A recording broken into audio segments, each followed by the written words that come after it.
Today's movie is the Amityville Horror. This is a movie that you're going to see uh, on a lot of shelves this season.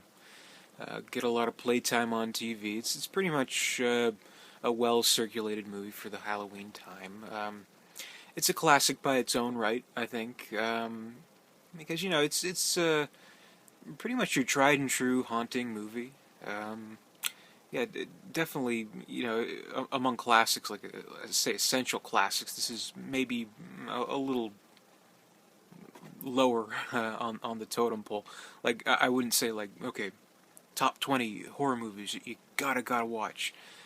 Probably this wouldn't make it, but it's a good movie. I mean, definitely has all the elements of a fair horror movie. I think.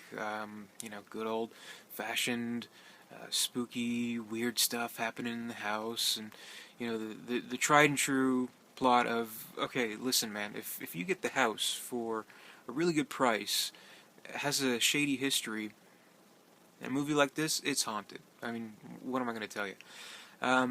Also, kind of one of the earlier movies where they did do kind of like the marketing ploy of this is based on a true story. This actually happened to this family. It's real, based on actual events. But I think they debunked most of what happened in this movie. Is either exaggerated or just made up. What's interesting about this DVD though is there is an audio commentary as a special feature by Dr. Hans Holzer, PhD in parapsychology. I remember listening to it a while ago. I can't remember if the whole thing was him supporting the true story or him completely denying it. I gotta listen to it again, but I'm pretty sure he would support it, to make it, more of a spooky experience. Because I don't know what it is about us as audiences, where we kind of feel the need to get like the satisfaction of knowing that this actually happened. That makes it all the more scarier. Does it though? I don't know. Fiction can be as scary as reality, but ghost stories, monster stories, every kind of story, it does have kind of a kind of base in real life in some way or another. I mean, you know, we're not the first culture, the 20th century culture or whatever, to believe in ghosts. I mean, that's every plane of humanities believe in spirits in some form or another. We get it for cheap thrills, but what can I say? But it's a good movie, very well acted, I think. James Brolin and Margot Kidder, both very good in the lead roles, and Rod Steiger, the legendary Rod Steiger as the priest. But I think what makes the movie work is that it does, start out with a very normal, seemingly normal kind of family, but the father in particular, James Brolin's character, it just takes over him. The evil force in this house, it just takes over him, and like within the last act of the movie, like you look at him and he's like pale and like he looks like he's the Walking Dead or something. It's really something, the performance that he pulled off. So I thought that was pretty good. And Margot Kidder, she's not just another damsel in distress. Like she's Lois fucking Lane. So that's an attitude that she brings into like the 70s, strong female movement, I guess.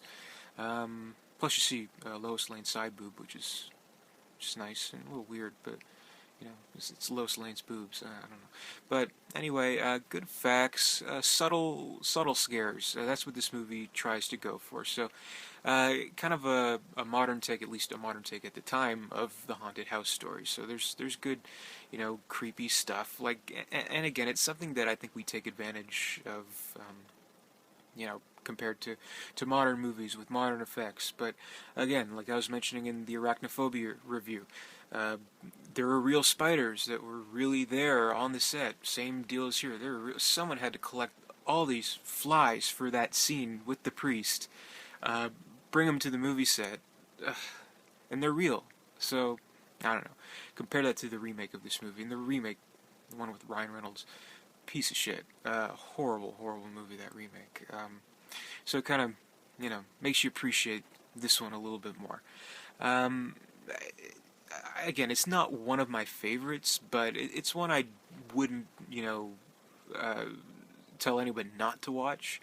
It's definitely something, it's lower on the priorities list of horror movies to watch, but if you've seen everything else, I mean, you may as well watch Amityville Horror. Well, I'll put it this way. I mean, I wouldn't go through the effort of making like a whole series review of all the Amityville horror movies. So I'm sure the movies have their fans and everything, but this one's standalone. It's a good movie. Even the sequel wasn't too bad, which was a prequel with who was it? The guy from Rocky, Bert something. I don't know. But anyway, it's a good scary movie. I think lots of nice little scares and good effects, subtle. And one thing that you gotta give the movie credit for, even if you think it's a stupid movie, even if you don't like it, you gotta admit the musical score is really really good. Really really chilling and frightening. That alone, who did somebody really famous did the music. Um, let's see here. Well, somebody did it. Probably Jerry Goldsmith or somebody. Um, that's bad. Jerry Goldsmith or somebody. Stay tuned for The Amityville Horror, starring James Brolin, Margot Kidder, with music by Jerry Goldsmith or somebody. That's my amazing review for today. Thanks for watching, and stay tuned for more.